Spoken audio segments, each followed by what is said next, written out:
Hello friends, welcome to my channel इकोजिस्ट। आज के इस लेक्चर में हम बात करेंगे नेशनल इनकम और उसके एग्रीगेट्स के बारे में।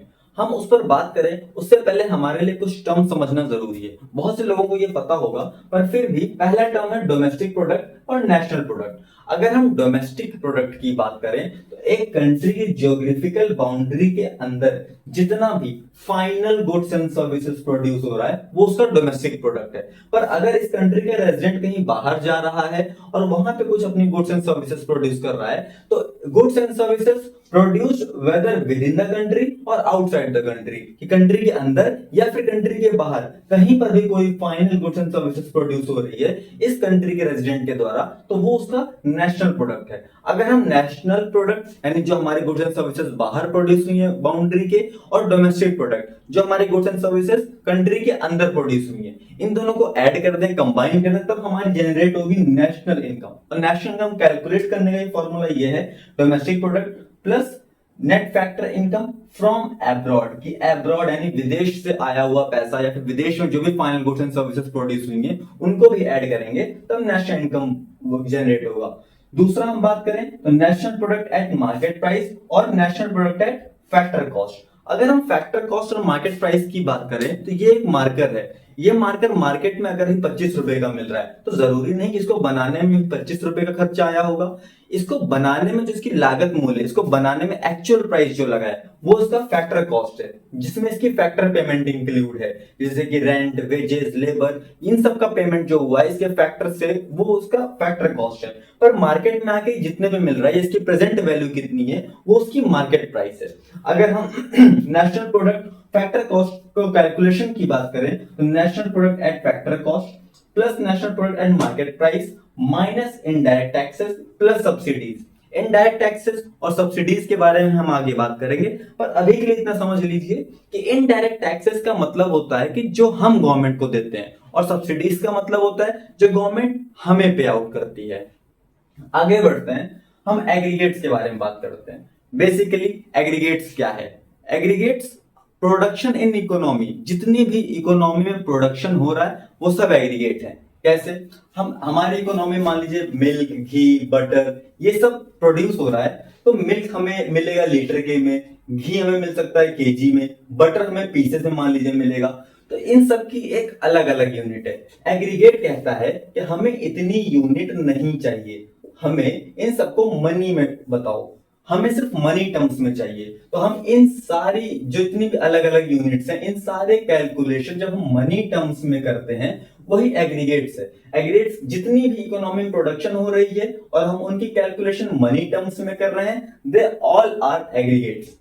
वैसे 8 एग्रीगेट्स होते हैं, 8 तरीके के एग्रीगेट्स होते हैं। कैसे होते हैं, बनते हैं, वो हम आगे बात करेंगे। अगर अभी के लिए हम बात करें, हर आदमी के 2 हाथ होते हैं, तो ग्रॉस नेट पहले हमें देखने को मिलेगा, फिर हमें डोमेस्टिक और नेशनल देखने को मिलेगा, फिर हमें प्रोडक्ट देखने को, प्रोडक्ट कांस्टेंट होता है, प्रोडक्ट कांस्टेंट होता है, लास्ट में फैक्टर कॉस्ट और मार्केट प्राइस देखने को मिलेगा। और अगर अब हम इसी में और आगे बात करें तो 8 एग्रीगेट्स होते हैं, और उन 8 एग्रीगेट्स में टर्म्स कौन कौन से होते हैं? ग्रॉस, नेट, डोमेस्टिक, नेशनल, फिर होता है प्रोडक्ट, फिर होता है फैक्टर कॉस्ट और मार्केट प्राइस। अब अगर हम इन टर्म्स की बात करें तो पहले ग्रॉस और नेट। तो ग्रॉस और नेट क्या है? मान लीजिए मैंने इस मार्कर को 25 रुपए में खरीदा था। अब 1 या 2 महीने यूज करने के बाद इस मार्कर को मैं रीसेल बेचने गया, और जब मैं इसे बेच रहा हूं तो इसकी वैल्यू 10 रुपए आ रही है। जब मैं इसे खरीदा था तो इसकी वैल्यू थी 25 रुपए, और बिक रहा है 10 रुपए में। तो जब 25 रुपए जो इसकी ओल्डर वैल्यू थी वो है ग्रॉस वैल्यू, और जो प्रेजेंट वैल्यू है 10 रुपए वो है उसकी नेट वैल्यू। और अगर हमें ग्रॉस वैल्यू दी और हमें नेट वैल्यू निकालना है तो हम उसमें से डेप्रिसिएशन को माइनस कर देंगे। अब डेप्रिसिएशन क्या होता है? तो basically depreciation is the consumption of fixed capital during the process of production, कि प्रोडक्शन के प्रोसेस के दौरान जो भी फिक्स्ड कैपिटल की कंजप्शन हो रही है, that is known as depreciation. और अगर हमें नेट वैल्यू दी है और हमें ग्रॉस वैल्यू निकालनी है तो हम डेप्रिसिएशन को ऐड कर देंगे। फॉर्मूला भी है, अगर हम ग्रॉस में से डेप्रिसिएशन को माइनस करेंगे तो नेट वैल्यू आएगी, और नेट में अगर डेप्रिसिएशन को हम ऐड कर देंगे तो ग्रॉस वैल्यू आएगी।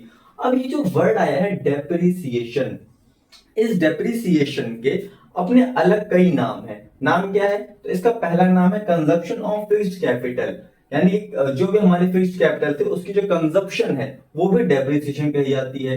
रिप्लेसमेंट ऑफ फिक्स्ड कैपिटल, वो भी डेप्रिसिएशन के नाम से ये। और फिर आता है करंट रिप्लेसमेंट कॉस्ट, ये तीनों भी डेप्रिसिएशन के नाम है। तो क्वेश्चन में ये तीनों नाम भी दिया जा सकता है डेप्रिसिएशन के जगह पे। और अगर हम दूसरे टर्म की बात करें तो डोमेस्टिक और नेशनल, ये आप सबको पता होगा। डोमेस्टिक यानी कि with in the country, national यानी कि चाहे कंट्री के अंदर या फिर कंट्री की बाउंड्री के बाहर। और अगर हमें डोमेस्टिक और नेशनल की बात करें, हमें मान लीजिए डोमेस्टिक वैल्यू दी है और हमें नेशनल की वैल्यू निकालनी है, तो हम net factor income from abroad, यानी बाहर से आई हुई जो इनकम है, जो हमारे रेजिडेंट बाहर जाके अपनी इनकम जनरेट कर रहे हैं, उनकी आई हुई इनकम को भी अगर हम जोड़ देंगे तो हमारा नेशनल इनकम निकल आएगा।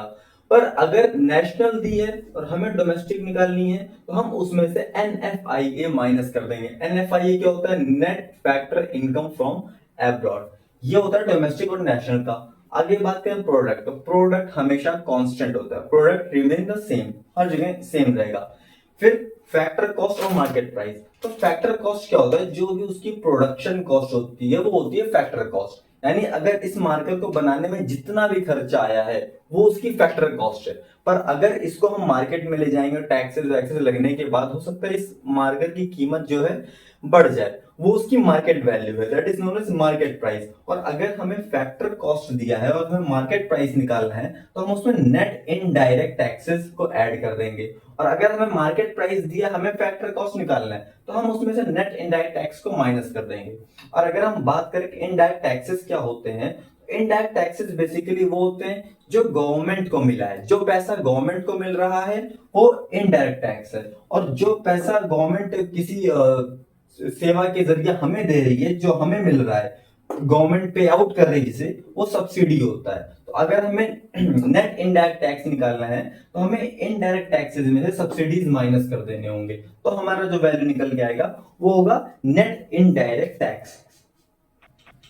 और अब इसी में हम आगे बात करते हैं जो हमारे मेन 8 एग्रीगेट्स हैं, उन 8 एग्रीगेट्स को हम कैसे निकालते हैं। देखिए इन सातों टर्म है, टर्म्स क्या है हमने समझ लिए। अब हमें हमारे मेन 8 एग्रीगेट्स चाहिए। अब 8 एग्रीगेट्स हमें कैसे मिलेंगे? देखिए 7 टर्म है, हर एक से पहला उठा लीजिए। यहां से जी से ग्रॉस उठा लिया, सेकंड वाले से हमने डोमेस्टिक, और प्रोडक्ट हर जगह कांस्टेंट होता है, हम पढ़ चुके हैं जीडीपी। अब यहाँ पे फैक्टर कॉस्ट, तो हमने जीडीपीएफसी, यानी कि हमारा पहला एग्रीगेट है GDPFC, gross domestic product at factor cost. अब अगर हम सेकंड एग्रीगेट की तरफ जाएं तो सेकंड अभी ग्रॉस पे चल रहे हैं हम, जी से ग्रॉस डोमेस्टिक प्रोडक्ट कांस्टेंट होता है, फैक्टर कॉस्ट हो चुका है, बचा क्या? Market price. तो gross domestic product at market price हमारा सेकंड एग्रीगेट हो गया। ऐसे ही हम थर्ड बनाए तो कैसे बनेगा? अब ग्रॉस हो गया, डोमेस्टिक प्रोडक्ट हो चुका है, अब हमें चाहिए नेशनल, तो gross national product at factor cost, यानी यहां से ग्रॉस फिर नेशनल प्रोडक्ट कांस्टेंट होता है, फैक्टर कॉस्ट बचा गया है मार्केट प्राइस। तो अब इसी को हम मार्केट प्राइस से बना लेंगे, जीएनपी एट मार्केट प्राइस। ये 4 हमारे बन गए। अब इसके बाद जो पांचवा आएगा, ये 4 देखिए ग्रॉस पे ही बनेंगे, 4 ग्रॉस पे बनेंगे और 4 नेट पे बनेंगे। नेट का कैसे बनेगा? नेट जैसे हमने ग्रॉस पे बनाया वैसे नेट का ही बनेगा। नेट का यहां से उठा लिया, net domestic product at factor cost, छठा। फिर अब net domestic product factor cost हो गया, बचा क्या? Net domestic product at market price, तो net domestic product at market price. Seventh क्या बनेगा? नेट डोमेस्टिक हो चुका है, नेशनल की बारी, तो net national product at factor cost. और 8वां भी ऐसे बन जाएगा, net national product at market price. ये हमारे मेन 8 एग्रीगेट्स हैं। और ये जो है net national product at factor cost, इसी को हम बोलते हैं क्या? अपनी नेशनल इनकम। यही हमारी नेशनल इनकम बताती है।